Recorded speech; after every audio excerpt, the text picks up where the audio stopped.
در نشست کمیسیون بین دولتی تاجیکستان و ازبکستان توسعه همکاری‌های اقتصادی تجارتی، تشکیل کارخانه‌های مشترک، مسائل مربوط به نقلیات و راه‌ها و آب و انرژتیکا بررسی خواهد شد.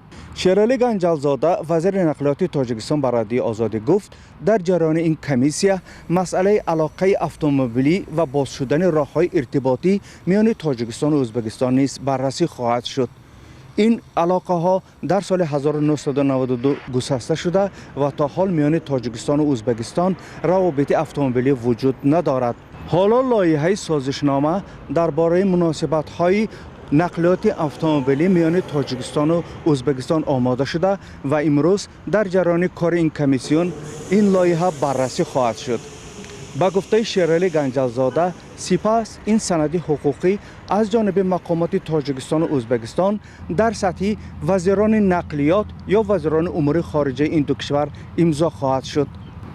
دفتر مطبوعات وزارت خارجه تاجیکستان درباره امکان بررسی مشکلات ویزا میان این دو کشور ابراز به اطلاعی کرد.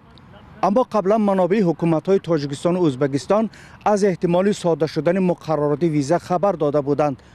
از جمله تاکید شده بود که پس از سرگیری پروازها میان تاشکند و دوشنبه ممکن است مسافران ویزای این دو کشور را در فرودگاه این دو شهر دریافت کنند.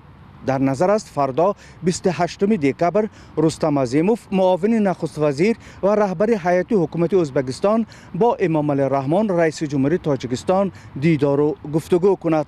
مردان محمد، امرالدین علیموف، آزادی، دوشنبه.